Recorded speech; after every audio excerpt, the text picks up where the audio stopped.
Hello, everyone. Happy Saturday. I can't believe we're already at the end of January.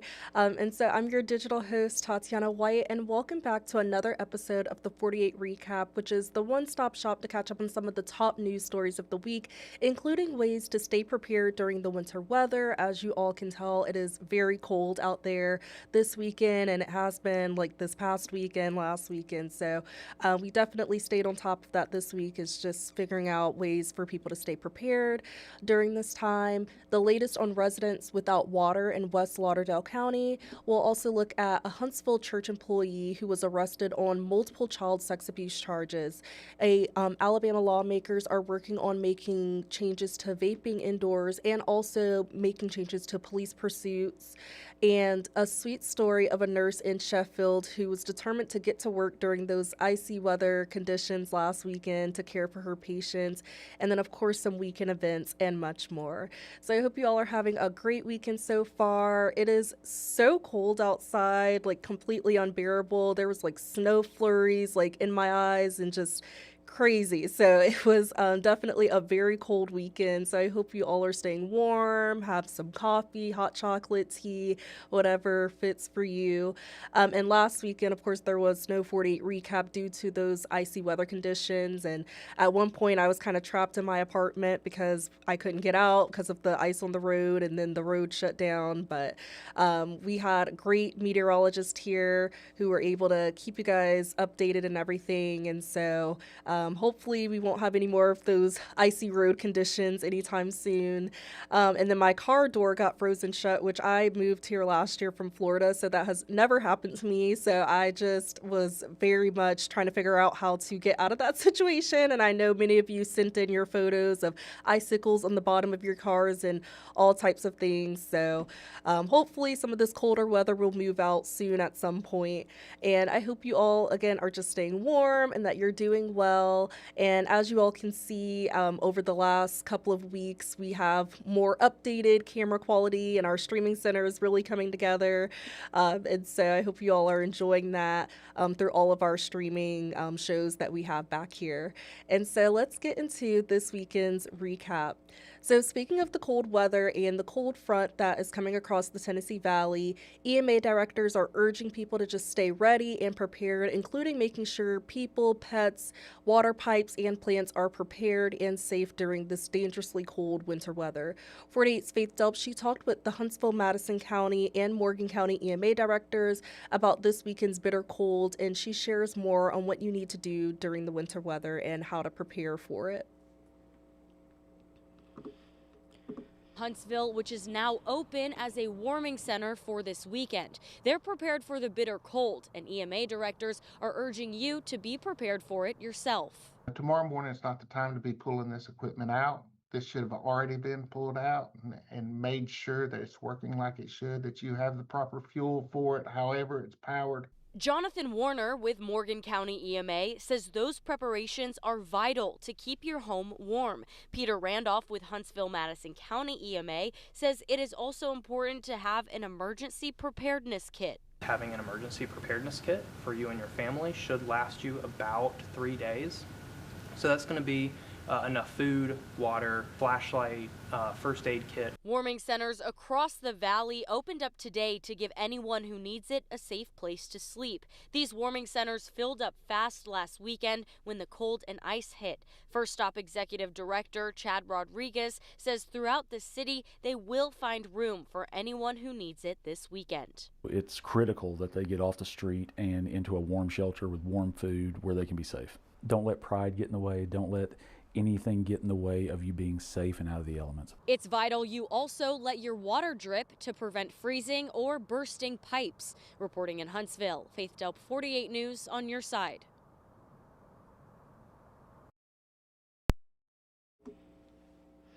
And it has now been 3 days since about 1,500 people in West Lauderdale County lost water due to burst pipes.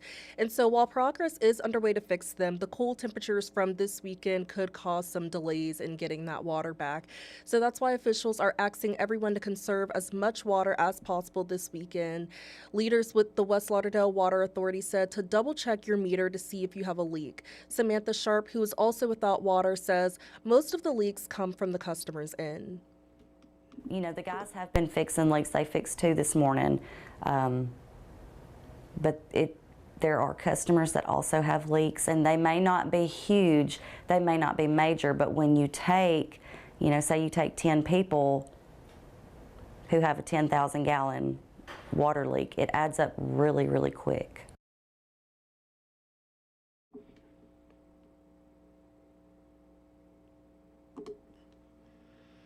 Employees with the West Lauderdale Water Authority will continue to distribute water at its office, and the Florence Lauderdale EMA is also handing out water at the Cloverdale Fire Department number 2 today until they run out. And now to a story that we've been covering all week. A Huntsville church daycare employee has been charged with several counts of child sex abuse. 48's investigative reporter Nick Ballinger has been following this case, and he has talked to lawyers, the pastor of the church, and even a mother who was told firsthand by her own child what happened at the Trinity United Methodist Child Development Center. It is just devastating that I have to look at my child in the eyes and see the pain she has. For the purposes of this interview, this mother has no name, no face, and we've even disguised her voice. There's a lot of sleepless nights. But what she does have is a story. Her child was a student at Trinity United Methodist Daycare, where last week 24-year-old Cameron White was arrested and charged with child sexual abuse. We trusted them to keep them safe, and they let us down. Court records show White's alleged crimes were caught on video. The church fired him hours before his arrest. Parents believe it should have been much sooner. We're even told by parents that it wasn't the church who reported this to police. It was them. Every parent in that classroom went to administration about him. How was it even possible for this man to be alone with our children for any given length of time? Court documents reveal White's crimes happened during nap time, and when this mother heard that from her child firsthand, It was heartbreaking. It was anger. It was everything, every emotion just runs through your body. How could I fail my child like this? And I can't speak for any other parent, but for me, I started blaming myself because I put my child in danger. police have confirmed 2 alleged victims and 2 lawsuits claim 4, but I'm told there's many more parents who believe their child was possibly a victim. It could have been me, my family. And that's why I'm taking this so personal. We're going after these people. We're not going to stop until we get every answer and hold everybody accountable. Both attorneys say parents were told White was never going to be alone with their children. Our investigation so far has revealed that there are lapses in the procedure and structure at this particular facility and basically place these children at risk. The church placed both the director and associate director on leave and put in new safety measures like more teachers, all classrooms moved to the front, and there's even a police presence outside. Where was that back when my child was at that school? I'm just angry. I'm angry at the whole situation because this shouldn't have happened. According to lawyers and parents, White's sister and fiance still work at Trinity, but this woman says she's now looking for a new daycare and will never set foot through those doors again. Can we put her back in daycare? How can I trust or put my trust into anyone else now?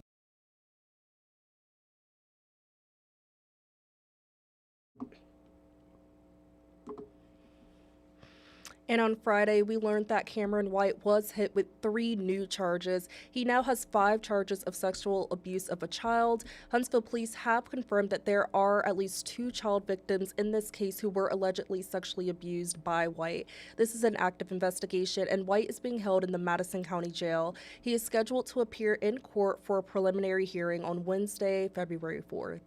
And Alabama lawmakers are cracking down on the use of vapes. The state Senate has passed a bill banning vapes at all indoor public spaces in the state. 48's Noah Cowell talked with local people who vape and vape store owners about this bill. For over 20 years, Alabamians have not been able to smoke tobacco cigarettes in almost all public indoor spaces. Restaurants, bars, shopping malls, elevators, buses and trains, and even taxis. Alabama Senator Gerald Allen, who is sponsoring this bill, says this would put those same restrictions on vapes and e-cigarettes. It's dangerous. It's unhealthy. Not only does vaping hurts the individual, but at the same time, when children are involved, it hurts them as well. It's my hope that Alabama will be the leader and bringing this to the forefront and for other states to follow the lead. I think it's very important. I talked with many Huntsville residents today who've been vaping for years, and some actually agree and support this bill. You don't know what kind of conditions that people have that you're around. I got family members that have asthma and things like that, and friends also. So I do try to avoid that because I got respect for that. You could be seen as like bad influence if there was any kids around, and I do respect that, and I feel like people should too. But not everyone agrees. Some vapers don't think vapes or e-cigarettes are harmful enough to be targeted like this. The smoke of tobacco is stained stuff and it's very, very, very thick. Vaping is not that thick. I don't see the issue with it. I think they're going to continue to do free will. God actually gave us that, but the law tries to take it.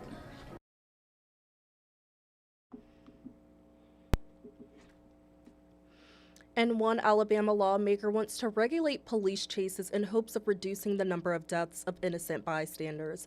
There are 2 victims in the Tennessee Valley who were recently killed during police chases. Matthew Norwood was killed in 2023 following a police chase that started in Jackson County and ended in Huntsville. And last year, Tristan Hollis was killed in a chase after a chase that started in Priceville and ended in Hartselle. And so this is why State Senator Arthur Orr is introducing the Tristan Hollis Memorial Bill. Orr says the bill would set requirements for all law enforcement agencies to follow in the event of a police chase. It states police should not authorize pursuit without probable cause of a violent crime. Orr says the bill would help improve safety on roads when it comes to police chases. Statistically, Alabama is second in the country per capita on the number of deaths that high-speed pursuits are having. So we have a problem.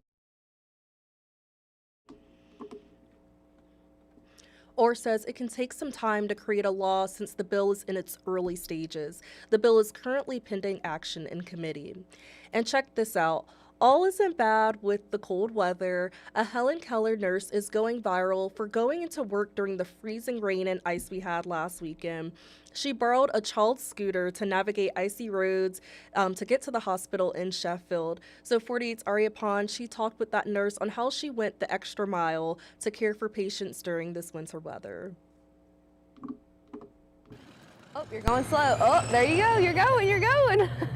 Shelby Smith decided to go the extra mile on Saturday while trying to get into work. That mile happened to be through freezing rain and icy roads here in Sheffield on a scooter. And then the day came and I was like, you know what, I'm just going to actually ride it. It's more safe riding the scooter and being able to just jump off right then instead of wrecking my whole car. So you borrowed your niece's scooter? Yes, her name's JC. She's 5 years old. Smith borrowed her niece's scooter days before the weather was meant to hit, just to be safe. Eventually, she realized if she wanted to make it safely into the ER where she works, she would have to take it. So she put on 3 layers, a comfy coat, and headed out the door. It was very cold. I didn't know it was raining at first. It was kind of just like a few little drops here and there, but when I really started going down the road, it started kind of coming down a little bit hard. And it was an uphill battle most of the time, metaphorically and literally. So the battery kept dying.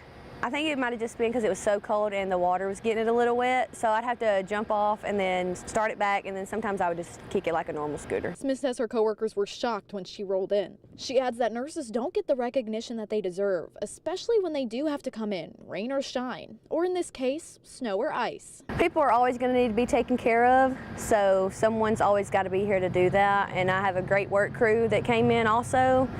So just being here and being able to take care of the patients is the most important reason why I had to get here. Riding this thing is no joke, especially in the weather that Smith faced it in. Thankfully, Smith's co-workers offered her a ride immediately after that, as soon as they found out, and over the next few days, though Smith says she would do it all over again if she had to. Reporting in Sheffield, Aria Pons, 48 on your side. Yes, I just love that story and how she went the extra mile and all the first responders and everybody that was working during those conditions. And so we really appreciate you guys and all the work that you do, the nurses and firefighters, police, everybody that had to be out there and went the extra mile just to get there throughout those conditions. And so coming up after the break, we'll take a look at a 48's newest digital series, and we'll also check out some great events happening in the Huntsville and surrounding areas this weekend. Stay tuned.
Hello, everyone, and welcome back to the 48 Recap. So a little bit about 48's newest digital series. I am hosting a new digital series called This Month Matters, where each month I sit down with members of our community and we take a closer look at the causes, communities, and conversations being recognized and why they matter, how they impact our community, and how you can get involved. And so I was inspired to do this series just to share people's stories and get important information out there about various causes, because I know sometimes people don't realize the different resources that we do have here in the Tennessee Valley. If you all saw yesterday on Friday, I had my first guest who she talked about National Blood Donor Month, and she talked about the simple process it takes, how you can go through a mini physical to see if you qualify, and so all these different things that you may not know. And so that's one of the bigger purposes of why I decided to do this digital series. And a lot of the months that honor things impact me, or they've impacted loved ones in my life, such as Breast Cancer Awareness Month, Domestic Violence Awareness Month, and I feel like a lot of people will be able to connect with some of the people in the community that come on and do interviews for this.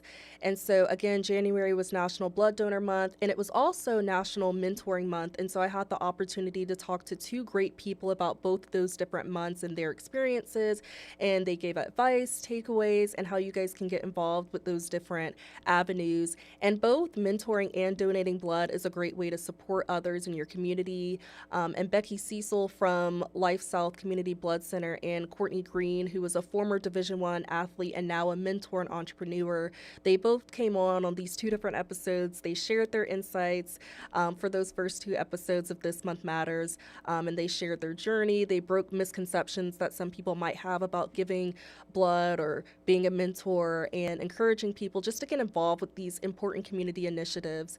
And so the National Blood Donor interview is available to watch at WAFF.com, and the National Mentoring Month interview will be available on our website later this afternoon. So definitely check those out if you can. Both guests, they gave very valuable information that you all could use. And I look forward to just sharing more interviews with you all for the This Month Matters series. And if there is a month coming up, like February's Heart Health Month, and you know someone or you yourself in the community would be interested in sharing your insights or your journey on a certain topic, of course, feel free to reach out to me and we might be able to do an interview. And so there are also some really fun events happening in the Huntsville and surrounding areas this weekend.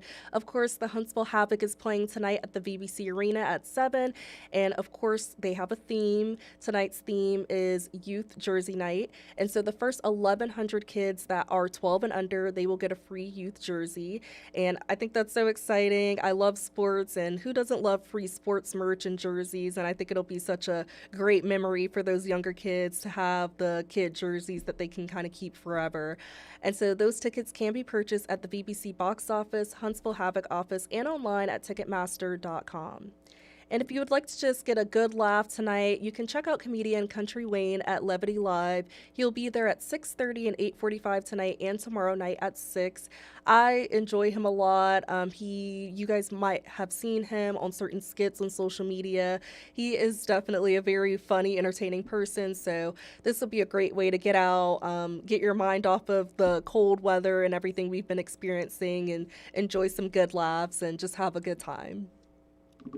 And Theater Huntsville presents 12th Night based on the Shakespeare play, and there's a performance tonight at 7:30 and another one on Sunday at 2, and those tickets can be purchased at theaterhsv.org. And I've always loved the 12th Night. After watching a movie in high school that's based on the concept of it, She's the Man. I know many of you have probably seen that movie, and it's based off of 12th Night, so I absolutely love that play, and it's such a good movie. It has Amanda Bynes and Channing Tatum in it, and it was released in 2006, so it gives that really feel-good early 2000s movie vibes. And I think it's like available on Hulu or Paramount Plus. But 12th Night, it's just an all-around good kind of rom-com. And my fellow digital host AJ Weiss, he did an interview for his new digital series titled Setting the Stage, where he talks to different artists throughout the community, and he interviewed one of the cast members that is performing in the 12th Night at Theater Huntsville. So definitely check that out. She shares everything from her performance, what you can expect, and it sounds like it's going to be such a great show. So definitely go out to that if you can this weekend. Also this weekend is The Sound of Music at the VBC, presented by Broadway Theater League. And this will be a stage just full of a timeless storytelling, so you don't want to miss out on this unique opportunity. So far, the Saturday and Sunday shows are still scheduled to go on. I know earlier this week there was some cancellations due to one of the performers getting injured, and then there was some cancellations due to technical issues that they were having. So hopefully the rest of the weekend will pan out for the shows, and you can go check that out. And if it is as scheduled, there is supposed to be a performance tonight at 7:30, and then one tomorrow that's supposed to be at 1, and another one tomorrow at 6:30. And there are just so many great events to check out this weekend, a lot of fun things going on. There's even going to be a Harlan Globetrotters 100-year tour tomorrow at the VBC Arena at 3. So that will be something very fun to go to, check out for the 100 years. And, just be sure to bundle up whatever events you decide to go to, because it is very, very extremely cold. If you have not been outside today, I just advise that you go out with a heavy coat, mittens, hat, scarf, all of that, because it is so cold outside.